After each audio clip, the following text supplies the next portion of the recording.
بسم اللہ الرحمن الرحیم۔ کہ دنیا میں اگر 1 ارب مسلمان ہیں اور سارے کے سارے لا الہ الا اللہ کہہ رہے ہیں، اور خدا کہتا ہے جس نے لا الہ الا اللہ کہا وہ کامیاب ہے، تو آج نظر تو آئے نا کہ ہم کامیاب ہیں اور یو ایس اے والے اور کینیڈا والے اور آسٹریلیا والے اور انگلینڈ والے کامیاب نہیں ہیں۔ یا ہم کامیابیوں کو سمیٹنے کے لیے اپنے بچوں کو وہاں بھیجتے ہیں کہ جو مسلمان کہے کہ میں کامیاب، لیکن کہ بیٹا اگر کامیاب ہونا ہے تو انگلینڈ جاؤ، کامیاب ہونا ہے تو یو ایس اے جاؤ، کامیاب ہونا ہے تو کینیڈا جاؤ۔ کہ صرف چند دنوں کے لیے یو کے نے اپنا وہ گولڈن پلان کھولا کہ جس کو پاسپورٹ چاہیے وہ اتنی انویسٹمنٹ کرے تو یو کے کا پاسپورٹ مل جائے گا، تو سب سے زیادہ جو انویسٹرز تھے وہ پاکستان اور انڈیا کے تھے۔ 20 ملین پاؤنڈز کی انویسٹمنٹ کر کے صرف کیا حاصل کرنا چاہتے تھے؟ پاسپورٹ۔ یہ ایسے لگ رہا تھا کوئی جنت کے پاسپورٹ کا اعلان ہو گیا ہے کہ اللہ کہے کہ تمہیں 1 ہفتہ ملا، جو یہ نیکی کرے اسے جنت کا پاسپورٹ مل جائے گا۔ آج ہماری نسلیں سچ مچ جنت کا پروانہ سمجھتے ہیں ان کنٹریز کو، کہ وہاں کا ویزا مل جائے، وہاں کا پاسپورٹ مل جائے، یا وہاں کی نیشنلٹی مل جائے، یا وہاں پہ کوئی جاب مل جائے، یا وہاں کا لائف اسٹائل مل جائے، ایک طرح کہ ان کے لیے کیا ہے؟ جنت ہے۔ اور جنت کیوں نہ ہو؟ کیونکہ فطرت بشر میں ہے کہ انسان کسے پسند کرتا ہے؟ میں بارہا کہہ رہا ہوں، انسان کمال کو پسند کرتا ہے۔ یہ اللہ نے آپ کی نیچر میں رکھا کہ ہر انسان پرفیکشن کا عاشق ہوتا ہے۔ اب یہ الگ بات ہے جو جسے کمال سمجھ رہا ہے وہ کمال ہے کہ نہیں، یہ الگ بحث ہے۔ اب وہ صاحب بصیرت ہو، کہ اگر رہبر کہتے ہیں کہ مرد مومن ہمیشہ کیا ہوتا ہے؟ صاحب بصیرت ہوتا ہے۔ وہ چیزوں کو صرف ظاہر تک نہیں دیکھتا، چیزوں کے اینڈ تک جاتا ہے۔ اور یہ جو ماڈرن سلیوری کا زمانہ ہے، جسے ہم ماڈرن غلامی کہتے ہیں، آج ذہنوں کو کیا بنا دیا گیا ہے؟ غلام بنا دیا گیا ہے۔ اور اگر آج کوئی انسان کہے کہ نہیں میں اس غلامی سے نکلنا چاہتا ہوں، تو اسے گولی مار دی جاتی ہے۔ آج جتنے عرب ملک ہیں غلامی میں ہیں تو ایکسیپٹیبل ہیں۔ آپ لہجہ دیکھیں نا، کہ آخری زمانے میں، امام کے زمانے میں، کہ دجال کا لہجہ یہی ہوگا، میری مانو، نہیں مانو گے تو تمہارے رزق کو بند کر دوں گا، نہیں مانو گے تو تمہارے بچوں کی جان کو لے لوں گا۔ تو پرسوں آپ ٹرمپ صاحب کی تقریر سنیں کہ جس میں یورپ کا کنٹری ہے اسپین، جس نے منع کیا کہ جناب ہم اس میں آپ کے ساتھ شامل نہیں ہوں گے اور ہم آپ اپنے اڈے ایئر بیسز آپ کو نہیں دیں گے۔ تو ان کا لہجہ یہ تھا کہ جناب اگر ہم آپ کے ایئر بیسز یوز کرنا بھی چاہتے تو ہمیں آپ کے پوچھنے کی ضرورت تھی بھی نہیں، ہم اسے یوز کرتے، اور آپ ہوتے کون ہیں ہمیں منع کرنے والے؟ تو وہ جتنے مسلمان ملک ہیں کسی کے اندر یہ جرت نہیں کہ نو بولے، اور جو حکمران، جو وزرائے اعظم، جو آج کا دجال خود کو خدا سمجھ رہا ہے، اگر اس کو نو بول دیں تو آپ دیکھتے ہیں ان کا مقدر یا جیلوں میں ہوتا ہے، یا لیبی کی طرح قذافی جیسا مقدر ہوتا ہے۔ صدام جب تک ہاں میں ہاں ملا رہا تھا تو ایکسیپٹیبل تھا، اور جس دن اس نے بھی نہ بولی تو اس کا مقدر آپ دیکھتے ہیں کیا بن۔ یہ عبرت بناتے ہیں، عبرت بناتے ہیں کہ دیکھو اس نے نہ کہا تھا، ہم نے اسے کیا کر دیا؟ مقام عبرت بنا دیا۔ اتنا بڑا انقلاب ایجپٹ میں آیا، وہ اخوان المسلمین کا بندہ جو وہاں کا الیکشن جیت کے وہاں پر آیا، اور اس نے صرف نہ کہا، اس کو جیل میں ڈالا، اور کچھ مہینے پہلے آپ نے سنا ہوگا کہ جیل میں اس کو اٹیک آ گیا اور وہیں پہ مر گیا۔ یہ عبرت بناتے ہیں۔ ایران مقام عبرت ہے کہ دیکھو اگر ہمارے سامنے اس طرح ریزسٹ کرو گے تو ہم تمہارا حال وہی کریں گے جو ہم ایرانیوں کا کر رہے ہیں۔ کربلا مقام عبرت تھا۔ یزید نے کہا اگر میرے مقابلے میں کھڑے ہو گئے، کبھی آپ سوچو نا کہ امام حسین دشمن تھے یزید کے، تو دشمن کو مار دینے کے بعد کلیجہ ٹھنڈا ہونا چاہیے نا، کہ جناب فرزند رسول تھے، دشمن تھے، بیعت نہیں کر رہے تھے، ہم نے سر قلم کر دیا اب عبداللہ الحسین کا، ہم نے 18 سال کے بچے کا سر قلم کر دیا، یہاں تک کہ ہم نے 6 مہینے کے بچے کا کیا کر دیا؟ سر قلم کر دیا۔ لیکن مولا حسین کو شہید کرنے کے بعد بھی دل مطمئن نہیں ہو رہا کہ نہیں، بدن پہ کیا دوڑاؤ؟ گھوڑے دوڑاؤ، نہیں، سروں کو نو کے نیزہ پہ رکھو، پورے کوفے کے بازار میں گھماؤ، تاکہ ایک ایک کوفی بچے کے لیے کیا بن جائے؟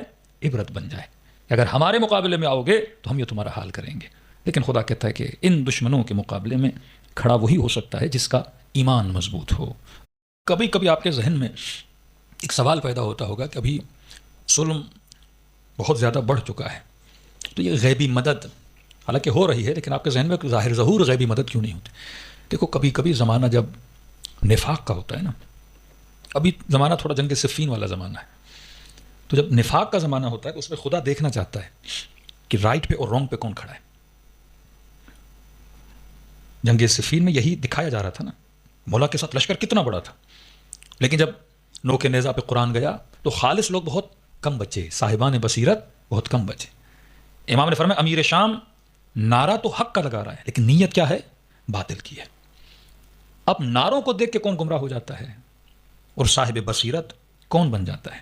آج شیعہ آپ کو بہت ملیں گے، رائٹ ونگ کے شیعہ، لیفٹ ونگ کے شیعہ، کچھ ایسے بدبخت شیعہ بھی ہیں جو شاید علماء کی شہادتوں پہ خوش بھی ہو رہے ہیں، کچھ ایسے شیعہ جو خود کو شیعہ بھی بولتے ہیں، مراجع کو برا بھلا بھی کہتے ہیں۔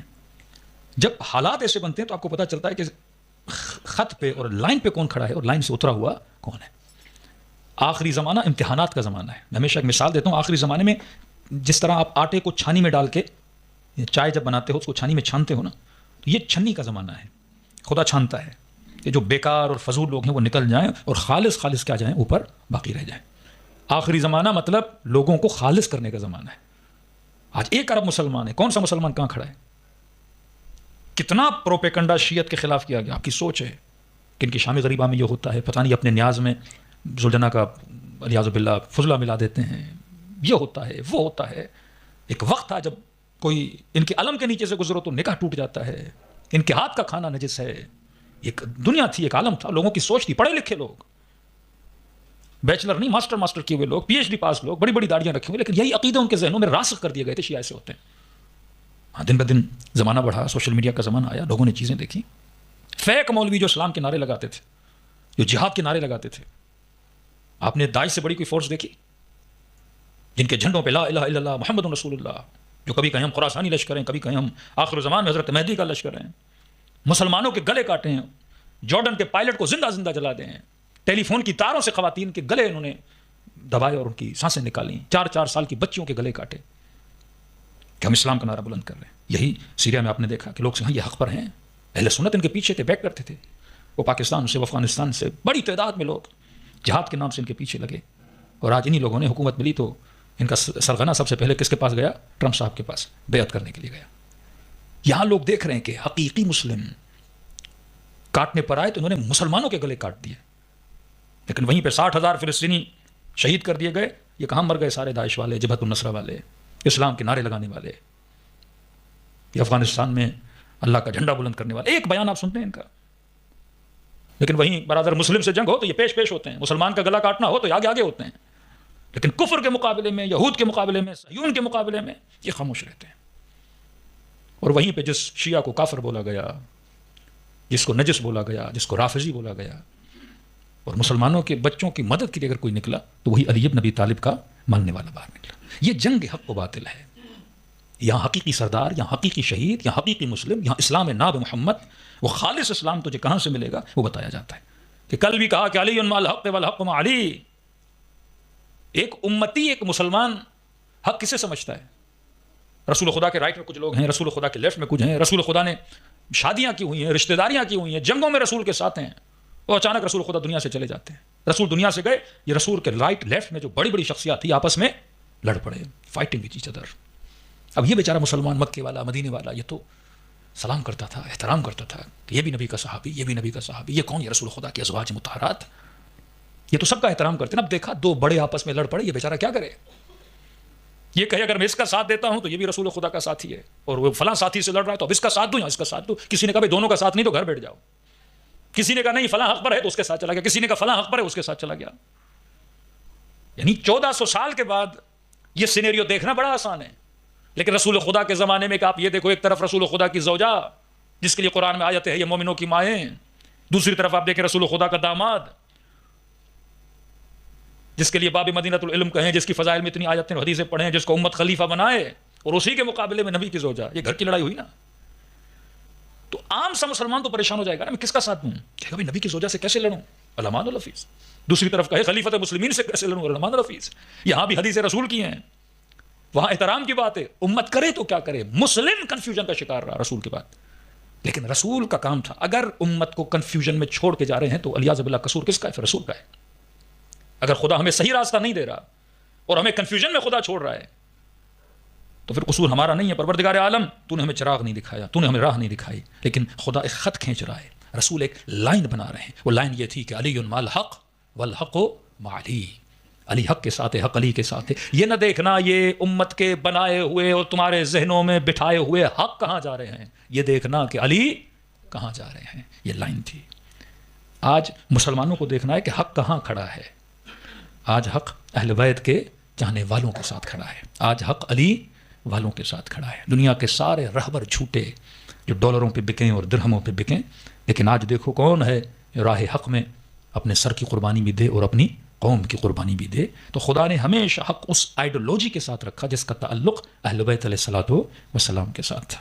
رہی بات ہماری جو ہم امام زمانہ کا نام لیتے ہیں، چھٹے امام کی ایک سخت حدیث ہے. ایک سید بزرگوار عراق کا ایک شہر تھا، وہاں پہ ممبر پہ گئے اور لوگوں کو کہا مولا کہ ظہور کی دعا کرو، ظلم بڑھ چکا ہے.